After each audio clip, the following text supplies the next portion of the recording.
Hello YouTube, this is Darkon633. I'm back with another Star Wars review. This time we're going to take a look at the Star Wars Episode VIII, The Last Jedi 3.75 inch basic figure for General Hux.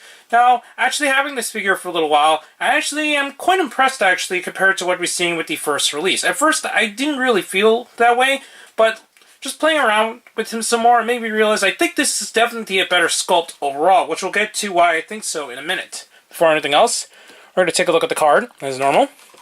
He's on the standard 3.75 inch card, shows that he is Force Link capable, and the same bio and so on in the back as normal. So now we're going to take a look at the figure more closely. Before anything else, here is General Hux compared to his older figure that was released during the Force Awakens, and looking at them side by side, it's definitely a much better version of the figure in my opinion. Some of the major differences include the fact that the actual cloak is a separate piece, and it's actually made of a soft plastic material rather than just being fully molded on. Also, I think the paint's a little bit better on this new one, and just the overall sculpting in general, I think it's definitely better on the new toy. Anyways, we're going to take a closer look at the new General Hux. Articulation-wise, the head is on the standard ball joint, the same swivels at the shoulders, and the same swivels at the hips. Because of the fact that this is a separate piece, what's actually cool is that you can actually remove the cloak completely, and now with that, you actually got yourself a basis to a mold if you want to go ahead and do some customization, just as a first order kind of general-like guy. So that's kind of cool that you can actually do that, and unlike some other characters which have the whole problems with the sleeves still being in there, this works out much better in the end, because you no longer have the problem with the separate pieces actually make it look like something weird is going on with having the middle part of the cloak or whatever piece of clothing that originally the figure features. So that's nice that you can actually have something that can be worked towards maybe some kind of other custom. What's also cool, for what I could tell, is that you can actually remove the head of the newer Hux, and while it's not a perfect fit, the older head actually works, for what I could tell, on this new toy. So now you just got like a first order general and so on, so that's really cool that you can actually do that.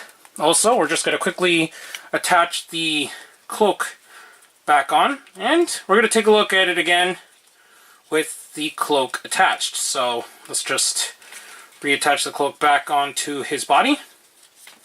Let's reattach the head.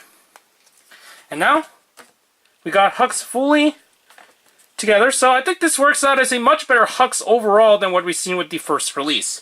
It doesn't work in the opposite way because of the way that the ball joints of the head are a different scale, but because of that, it does kind of work since the ball joint here is a little bit bigger, so that does work out altogether for this new Hux. Anyways, we're going to take a little comparison with some of the other figures in the line released so far. Here's General Hux next to several of the other characters that I currently own that are based from the First Order. Now, Hux actually looks really nice next to the other characters seen here, although I personally do not have the Elite card that comes with the Force Link Gauntlet, since that's currently technically not out yet, and the other Elite card along with Supreme Leader Snoke that's in the Mega BB-8 playset. But I think he looks next to the other characters, and I think he turned out pretty good.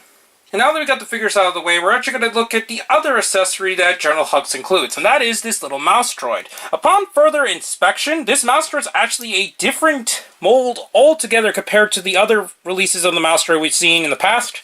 Just as a comparison, here is the Mouse Droid that came with Galen Erso, and not only is it a different shade of paint, but it's actually a little smaller than the original release, and at the same time the panels do not come off. It still maintains the plastic wheels, so you can still roll it across the table and so on, but it is indeed a different mold, and I find that kind of surprising actually, and it does give a little bit more of a special status for this particular release of the Mouse Droid.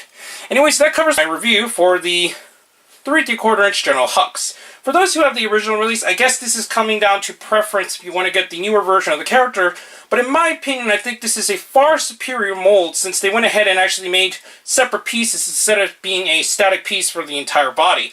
I guess it would have been nice to release it with the hat, but since the movie has yet to premiere, it's unknown exactly how he's going to look like throughout the film, obviously. So anyways, I highly recommend picking this up if you're a fan of First Order Generals anyway, and I think this is definitely an upgrade for what we've seen in the past. Anyways, please comment, subscribe, and check out Hero Club and Hero Taku. Also check my Twitter at Darkon633, and don't forget to check down the other channels down below. Please check the little bell at the bottom of the screen in order to see my content go up as soon as possible. And back with more Star Wars reviews, but for now, I'll be seeing you later, YouTube. Bye.